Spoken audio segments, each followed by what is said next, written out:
bonjour, bon dia, comment allez-vous aujourd'hui? J'espère que vous allez bien. Eh bien, nous continuons notre petite série de vidéos consacrée au cuirassé japonais avec aujourd'hui le cuirassé tier 4, donc le Miyogi. Miyogi qui a très mauvaise réputation également sur les serveurs, puisque effectivement quand on regarde les statistiques c'est celui qui en tier 4 a le plus faible taux de dégâts moyens. Donc évidemment il est sous de très mauvaise réputation. Et d'où vient cette réputation? Eh bien ça vient d'ici. Voilà, au fait que nous n'avons que 6 canons, une tourelle à l'avant, 2 tourelles à l'arrière, le fait également que c'est un grand navire, peu discret. Alors ici évidemment la portée est un petit peu améliorée puisque j'ai déjà un capitaine dessus, mais voilà, avec la dissimulation dessus, mais voilà, on a un navire avec peu de canons, seulement 6, peu discret, quand on sait que de l'autre côté par exemple nous avons un Wyoming avec 12 canons, c'est voilà, un Kaiser qui en a à peu près, qui en a une dizaine, etc. On est quand même sur un navire qui effectivement ne fait pas l'unanimité. Et c'est bien dommage car il a de réels atouts, et c'est vraiment sur ces atouts là qu'il faut jouer en fait. Et voyons voir, en fait, regardons son premier atout, si jamais il en a un évidemment. C'est, et a priori c'est pas au niveau de son blindage, clairement. Quand vous regardez, là je suis avec la coque C, c'est-à-dire la coque maximale, la meilleure amélioration possible. Comme vous pouvez le voir, blindage à l'avant 19 mm, c'est pas terrible, ça veut dire qu'en gros on peut potentiellement vous faire très mal, puisqu'effectivement n'importe quel obus de cuirassé va passer à travers. De même, quand vous regardez, vous voyez que le but est là. Ici, sur toute la ceinture supérieure, 152 mm, c'est pas vraiment très intéressant, c'est pas très blindé. Les superstructures, n'en parlons pas. La contrepartie, il y a effectivement une assez bonne protection anti-torpille, 34%. Vous voyez, on a un bulbe, donc il est assez résistant. Et en fait, si on regarde bien, eh bien en fait, on se rend compte que ce bulbe après anti-torpille fait que, même si la citadelle est très peu protégée, on voit, cloison anti-torpille, en fait on a toute une succession de petits blindages qui font que on peut réussir à s'en sortir lorsqu'on joue le Miyogi, mais malgré tout il reste extrêmement fragile. Donc déjà plus que jamais évidemment, ne montrez jamais votre flanc. Jouez au maximum sur l'inclinaison de votre navire, puisque si vous passez comme ceci, vous voyez, entre le bulbe anti-torpille, la petite protection ici supplémentaire à 76 mm, et bien fait que vous êtes davantage protégé. Vous avez peu, en plus la ceinture blindée qui est ici, évidemment, vous avez peu de chance, elle est relativement épaisse. Voilà, votre citadelle est bien plus protégée. Et c'est effectivement également le cas à l'avant. Vous avez un blindage ici de 76 mm, le bulbe anti-torpille, si vous êtes suffisamment incliné, et bien vous avez suffisamment de blindage pour faire ricocher une partie des obus. Donc plus que jamais en fait, le Miyogi va se jouer incliné. Et c'est là où c'est très intéressant en fait, puisque le Miyogi, du fait de sa configuration, 2 tourelles à l'arrière, une tourelle à l'avant, fait qu'il est très bon pour se mettre en kite et surtout pour défendre une position par l'arrière. C'est-à-dire qu'en gros, vous vous positionnez dos à l'ennemi, prêt à repartir, et vous pouvez utiliser quasiment tous vos canons, tout en offrant un blindage incliné, ce qui va le rendre beaucoup plus résistant. Donc c'est très intéressant. Surtout que, quoi qu'on en dise, 45 000 points de structure, c'est quand même particulièrement important, puisque effectivement, si on regarde les autres cuirassés tier 4, le Wyoming en a 43 800, le Kaiser en a 46 000 et l'Orion en a 42 000. Je n'ai pas le Turel. Donc en fait on a finalement quelque chose d'assez intéressant. On a un cuirassé capable finalement d'absorber pas mal de points de dégâts. Ça c'est la première des choses. Deuxièmement, donc il y a une assez bonne protection anti-torpille, un blindage si bien anglais qui peut être un peu troll, donc pouvait offrir des choses intéressantes. Et surtout, même si on avait que 6 canons, vous êtes le seul navire en tiers 4 à avoir des canons 356 mm. Ça veut dire quoi? Ça veut dire que vous faites plus de dégâts que vos adversaires, premièrement. Deuxièmement, même si vous mettez 30 secondes à recharger, vous êtes le seul à tirer aussi loin, 18 km 6. Donc en gros, vous avez un navire qui peut faire extrêmement mal s'il est bien positionné et qui peut surtout commencer à attendrir l'adversaire de très loin. Voilà. Et pourquoi est-ce que ça peut être également intéressant? Bon, évidemment, il y a tout un tas d'armements, tout un tas de canons secondaires, notamment à l'AP, mais c'est pas fondamentalement là-dessus qu'il faut compter. La défense antiaérienne non plus. Non. Ce sur quoi il faut insister, c'est ceci. C'est 28 nœuds. Vous avez le cuirassé tier 4 le plus rapide, quasiment aussi rapide, si ce n'est plus rapide que certains croiseurs de tier 3, de tier 4, voire de tier 5. Pensez-y, c'est-à-dire que vous pouvez suivre les croiseurs, vous pouvez fuir très rapidement une menace. En fait, ça vous donne ici le rôle que doit avoir le Myogi. Soit profiter de sa vitesse pour partir flanquer l'adversaire, se mettre en position sur un des côtés et utiliser sa grande portée pour partir sur des tirs de flanc, soit du fait de sa configuration se mettre en position de fuite en kite, soit éventuellement quasiment à l'arrêt ou en marche arrière en fait, pour absorber les dégâts et utiliser vos canons de 356. Donc voilà, il y a de réels avantages à jouer le Myogi. Il a de réels points forts, à condition évidemment de le savoir. Ne jamais, je le répète, montrer son flanc. Là, vous allez prendre énormément de dégâts. Surtout que au tier 4, il y a quand même 2 navires dont il faut se méfier, enfin je dirais 3. Mais il y en a un, malheureusement on n'y peut pas grand chose. Les 2 premiers en fait sont 2 navires premium qui sont heureusement très rares. C'est l'Arkansas Beta, qui est un Wyoming amélioré. C'est une récompense pour les bêta testeurs. Donc vous en aurez très peu. Il est extrêmement précis, il fait très mal. Le deuxième, il a été retiré de la vente au bout d'une semaine, c'est l'Imperator Nikolai. Là encore, 12 canons de 305 mm, très précis, extrêmement dangereux, vous allez souffrir quoi qu'il arrive. Puisque il est tellement précis qu'il peut vous faire extrêmement mal sur la ceinture supérieure, voire sur la superstructure. Voilà, si je vais vous montrer votre flanc, alors là c'est la citadelle assurée. Le troisième navire qui va vous poser des problèmes, mais il pose problème de toute façon à tout le monde, c'est l'Orion, cuirassé anglais tier 4. À cause de ses obus HE. Là évidemment tout le monde sait que c'est un problème, pour le moment on n'y peut rien. On attend que tout ça soit réglé, voilà. Pensez juste que votre navire est le navire le plus rapide et que vous pouvez utiliser cette rapidité pour notamment basculer un peu plus rapidement, partir en fuite plus souvent et surtout utiliser vos canons de 356 mm qui sont les plus gros pour attendrir l'adversaire. Voilà. Je vous donne rendez-vous juste après la partie pour faire un dernier bilan sur les avantages et inconvénients du navire. A tout de suite. Et nous voici donc avec notre Myogi, donc sur la même carte d'ailleurs, c'est assez amusant que celle sur laquelle nous étions battus en Kawachi, sauf que cette fois la position est inverse.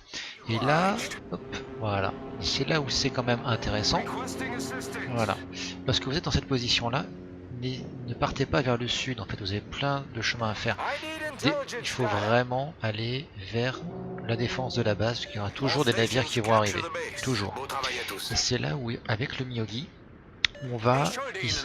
Je vais attendre qu'ils aient terminé de parler. Voilà. Le problème, comme vous pouvez le voir, c'est que le Myogi n'est pas très discret. Surtout qu'en plus, évidemment, il y a un porte-avions en jeu. Donc malheureusement, l'ennemi va savoir rapidement où vous êtes. Mais l'avantage, comme vous êtes quand même relativement rapide, vous allez déjà pouvoir vous mettre en position qui va vous paraître la meilleure. Et moi, ici, dans cette condition, dans cette situation-là, j'ai décidé d'aller défendre notre base. Surtout que, c'est là où c'est intéressant, avec la portée, je peux couvrir la base adverse et moyennant une petite manœuvre, je peux également, en me mettant quelque part par ici, défendre les abords. Et vous voyez, il y a un Turen et un Myogi qui sont en train d'arriver. Donc vous voyez que ça va vraiment... voilà, je vais me retrouver en fait au cœur de l'action. Ça y est, j'ai eu le temps de tirer, vous voyez, j'ai profité de la longue portée. Surtout que si vous regardez en fait là en face, c'est un Myogi stock malheureusement. Alors j'ai un petit peu trop anticipé son tir.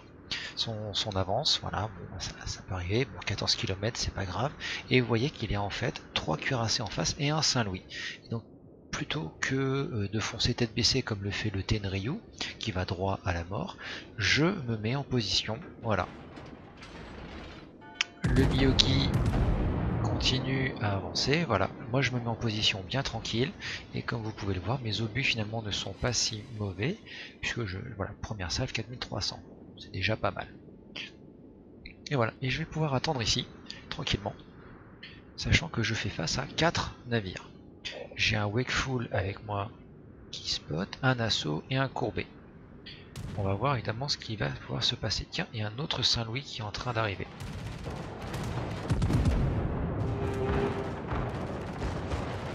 Donc il y a quelques avions au-dessus de nous, mais rien de bien. Vous voyez quand même que la dispersion n'est pas si mauvaise. Et un petit 7600. Là clairement notre Tenryu va y passer. Hein, voilà. Pas avancé suffisamment vite, il s'était arrêté.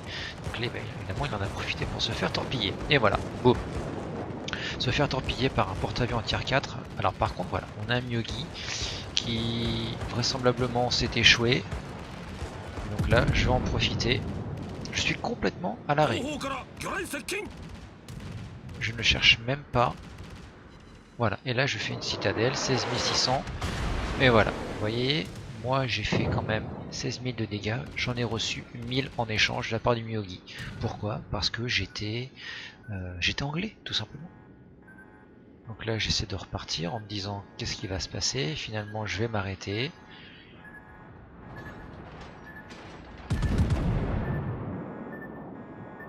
Bon voilà, je suis très bien. Si vous regardez, le Kawachi n'est pas en mesure. Voilà, par contre évidemment une overpen. Vous voyez, là il vient de me tirer dessus. Plusieurs obus m'ont atteint, mais il ne s'est absolument rien passé. Le Kawachi est hors de portée, le Turen également, je ne crains absolument rien. Voilà, le seul qui puisse me faire des dégâts, c'est le Miyogi. Donc vous voyez que là pour le moment, je suis tranquille, je peux continuer à défendre la base. Voilà, nous avons perdu un croiseur de chaque côté. Voilà, je suis en train de me remettre en position tranquillement. J'ai vu évidemment le Shenyang qui apparaissait. Là cette fois j'ai un petit peu trop anticipé. Et en plus évidemment la RNG n'était pas avec moi. Tant pis, c'est le fait de n'avoir que 6 canons hein, évidemment.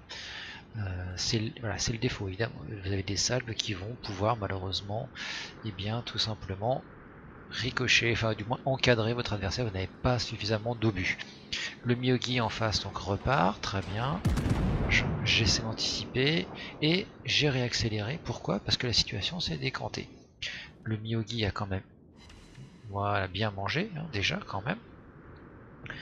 Le Wakeful est en train de chasser le Turen, le Kobe est en train de pousser tout le monde, et en plus j'ai le soutien du Nassau et du Bellérophon. Il est inutile que je reste en position de défense comme ceci. Au contraire, il faut que j'aide au push. Donc là j'ai regardé à quelle distance j'étais pour essayer de jauger de la distance du Miyogi pour anticiper ensuite la salve. Je ne sais pas si ça va toucher, on va bien voir. Et ben ça a touché à 7600. Vous voyez quand même que les obus font quand même très très mal. Voilà. Et donc là en fait je suis en train de pousser vers le groupe qui est ici. Et à la fois, comme je suis en bonne position au niveau des canons, je peux rapidement, avec une manœuvre rapide, faire face à tout ce qui est ici.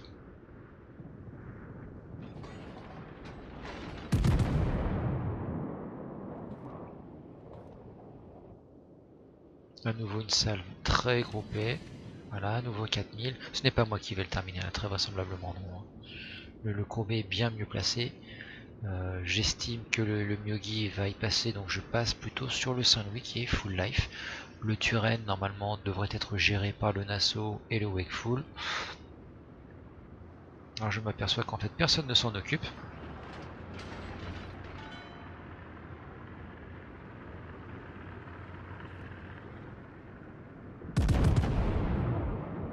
Donc finalement, je me suis repassé sur le Miyogi. Et comme vous l'avez vu, j'ai complètement encadré. Mais bon, ce n'est pas grave, parce que de toute façon, voilà, il est condamné. Je veux dire, entre un courbé et un assaut, il n'y a aucune chance. Et là, en fait, ce que je fais, c'est que je ne crains rien des deux Saint-Louis à part les obus HE. Donc ça va. En revanche, je crains le Myogi et le Turenne. Donc je montre eh bien, ma ceinture blindée. Voilà, boum, double citadelle sur le Saint-Louis. Vous voyez que c'est redoutable. À 8 km à Myogi, ça fait très très mal. Voilà, je montre en fait mon avant, légèrement incliné, face à ces deux cuirassés pour éviter qu'ils me fassent trop de dégâts si jamais ils voudraient me tirer dessus. Et je suis déjà donc en train de me repositionner.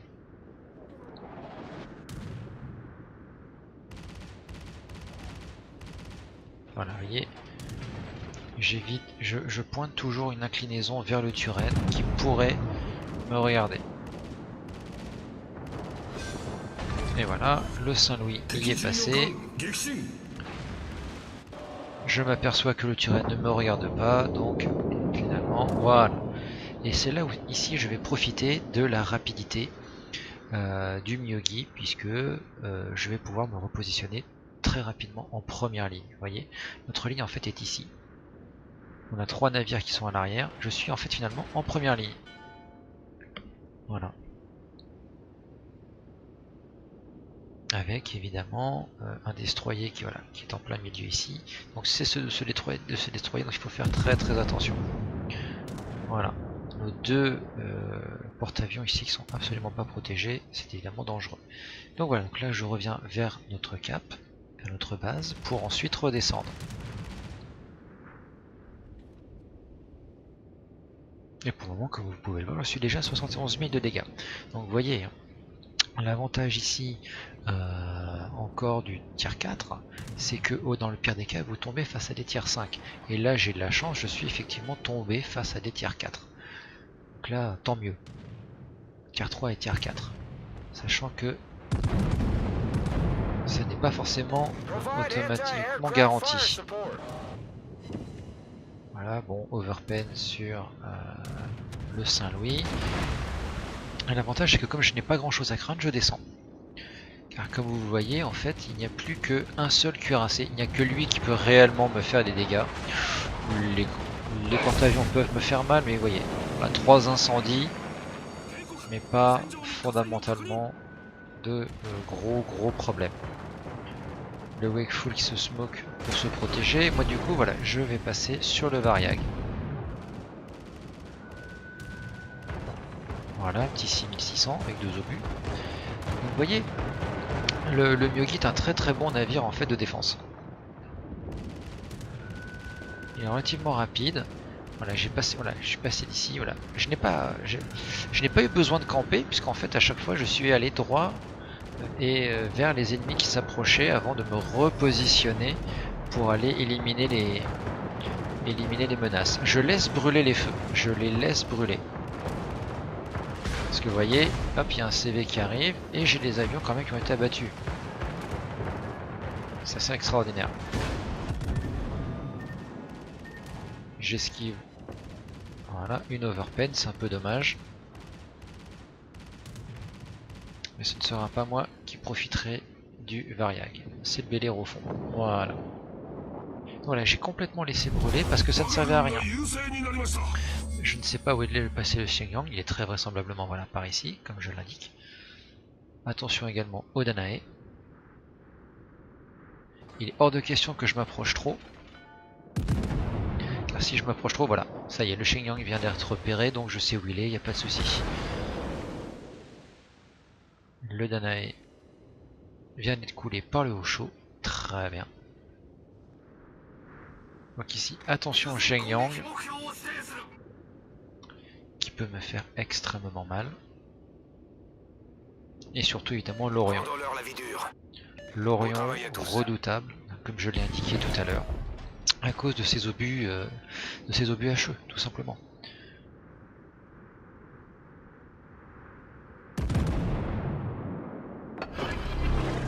Donc là malheureusement, voilà, bon là ça va, je le touche, mais ça n'est pas suffisant et je passe à la HE. Pour faire quoi? Pour tout simplement tenter de couler finalement le Xinjiang. Je lance mon avion pour essayer de spotter les possibles et même les fort probables torpilles du Xinjiang. Le problème c'est ça, c'est que là malheureusement je dois faire attention à l'Orion.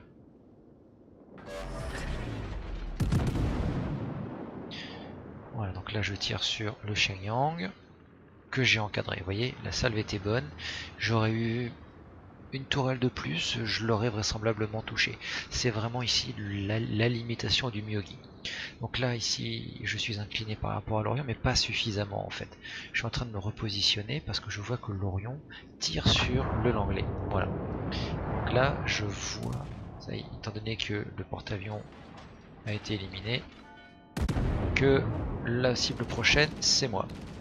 Donc là, qu'est-ce que je fais? Voilà, tout simplement, en plus je lui mets un petit incendie. Voilà, double incendie. Voilà, je lui offre mon blindage en fait.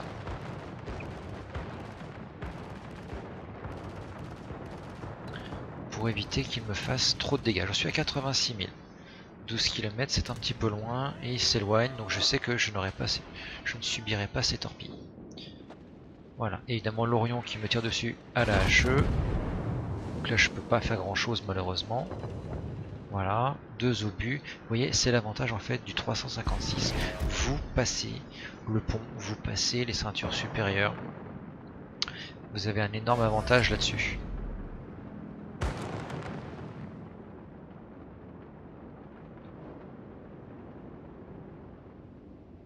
Donc là voilà, j'ai attendu. Je m'arrête. Voilà, 3300. Vous voyez, parce qu'il voilà, il me tire dessus à la HE. Moi je vise sous les tourelles à la paix, à nouveau 3000, ça c'est le problème des cuirassés anglais.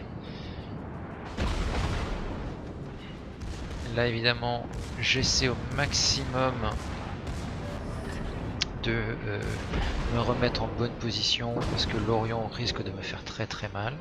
Voilà, j'ai réussi à me mettre en position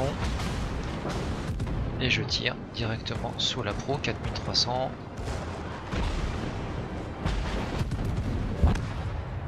Voilà, et je lui ai encore fait quelques dégâts avant que lui ne me détruise. Et là, vous voyez qu'il était passé à la paix. Voilà. Bon, clairement, évidemment, c'était très risqué de ma part. J'aurais pu effectivement repartir plus loin, mais ne pas oublier que malgré la rapidité du Myogi, il n'est pas forcément très très facile, très manœuvrant. Il doit malheureusement, il a une grosse courbe de giration. Attention à ça, bien évidemment. Et nous revoici donc au port pour à nouveau faire le bilan de ce Myogi qui, comme je le répète, n'est pas un si mauvais cuirassé que ça, qui ne mérite pas la mauvaise réputation qu'on lui a collée. Puisque comme vous avez pu le voir, il faut savoir profiter de son blindage, de sa rapidité et de son calibre pour pouvoir se positionner au mieux et faire extrêmement mal. Savoir profiter de la moindre faiblesse adverse pour faire mal. N'oubliez pas, avec sa portée, en fait, on peut punir, enfin du moins essayer de punir un navire qui du coup se promènerait de flanc, qui se croit hors de portée. Vous pouvez l'atteindre. Vous n'allez pas forcément l'atteindre avec 6 canons, c'est vrai. Si vous l'atteignez, vous avez de bonnes chances de lui faire de gros dégâts. Donc vraiment profitez-en, profitez vraiment de cette manière de jouer qui prépare réellement à la suite avec notamment le Congo où là en fait on va rentrer en plus dans une autre évidemment problématique dont je parlerai très bientôt. Merci à tous d'avoir regardé la vidéo, j'espère qu'elle vous a plu, n'hésitez pas à la commenter, mettre des me donner vos appréciations, puisque le but évidemment de continuer à améliorer ces vidéos. A très bientôt.